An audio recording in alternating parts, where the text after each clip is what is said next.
Good morning সবাইকে। আজকে ঘুম থেকে উঠতে একটু লেট হয়নি বলবো। কারণ আমি তাড়াতাড়ি উঠে যাই। কারণ হচ্ছে জানোই কালকে রাত্রে কী হয়েছিল কন্ডিশন মায়ের শরীরের। তো তাড়াতাড়ি করে উঠে আমি তাড়াতাড়ি করে ফ্রেশ হয়ে মাকে নিয়ে চলে যাচ্ছিলাম ইউএসজি করাতে।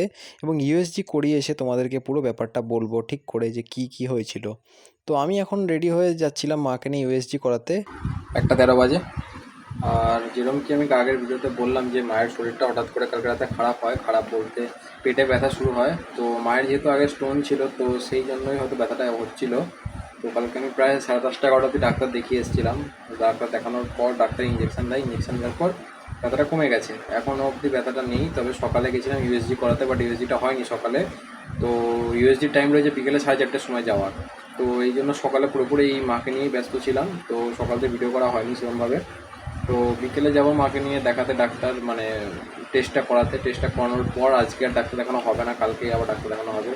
তো সবাই একটু প্রে করো যে মা যেন তাড়াতাড়ি সুস্থ হয়ে যায়, কারণ বুঝতে পারছি না ব্যথাটা কেন হচ্ছে। অনেকে বলছে যে স্টোনটা নিচের দিকে মানে স্টোনটা আগে কিডনিতে ছিল, কিডনি থেকে নিচের দিকে যাচ্ছে বলে ব্যথাটা হচ্ছে। তো জানি না কিসের জন্য হচ্ছে। তো দেখা যাক, বিকেলে যাই টেস্ট করানোর সময়, ইউএসজি করানোর সময় ডাক্তারের সাথে আমারও কিছু কথা রয়েছে, সেগুলো বলবো। তো বর্তমানে এই পরিস্থিতি রয়েছে। তারপরে দুপুরে খাবার খেয়ে নিই এবং দুপুরে খাবারে আজকে ছিল আলু ভাজা, ভাত এবং ডিম ভাজা। খাওয়ার পর একটু আনারস খেয়ে নিই।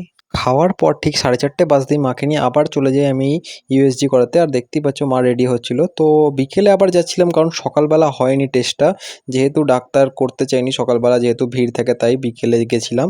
এবং তারপরেই পৌঁছে যাই আমরা ইউএসজি টেস্ট করাতে।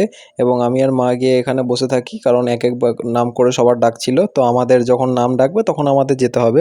সেই কারণে আমি আর মা বসেছিলাম এবং আমি এখানে টুক করে একটু ভিডিও করে নিচ্ছিলাম। ইউএসজি করিয়ে ফিরে আমি চলে যাই তাড়াতাড়ি করে সুব্রতর বাড়িতে, কারণ সুব্রতর কালকে বার্থডে ছিল। তো যেহেতু মায়ের কালকে শরীর খারাপ ছিল, তাই জন্য আমি সুব্রতর বার্থডে কালকে অ্যাটেন্ড করতে পারিনি। তো সুব্রত খুব করে বলেছিল যে আজকে বিকেলে অবশ্যই যেতে। তো যেহেতু আমার সুব্রত খুবই ভালো বন্ধু, তো আমি তাড়াতাড়ি করে বিকেলবেলা, দেখতেই পাচ্ছ কত খুশি ছিল গেছিলাম বলে। তো ওর সাথে প্রায় 1 বছর পর দেখা হচ্ছিল, তাই জন্য মানে ও একটু খুশি হয়েছিল এবং আমিও যাওয়ার খুব ইচ্ছে ছিল আমার, যেহেতু ওর সাথে অনেকদিন দেখা হয়নি। তো ও কলেজে যাচ্ছিল না, কারণ ওরও কিছু অসুস্থতার কারণে ও 4th সেমিস্টার দিতে পারেনি। তো সেই জন্য তো তারপরে আমরা চলে আসি বাড়িতে এবং বাড়িতে এসে তোমাদেরকে বলি যে মায়ের শরীর এখন অনেকটাই বেটার রয়েছে আর মায়ের ব্যথা আর হয়নি। তো এটা একটা ভালো খবর রয়েছে। কালকে রিপোর্ট পাওয়ার পর ডাক্তারকে দেখাবো। আমার মা যেন তাড়াতাড়ি ঠিক হয়ে যায়, এটাই চাই। আর দেখা হচ্ছে নতুন একটা মিল ভাবে, তখন যেন টাটা, এবং সবাই সাবধানে থেকো। তো টাটা।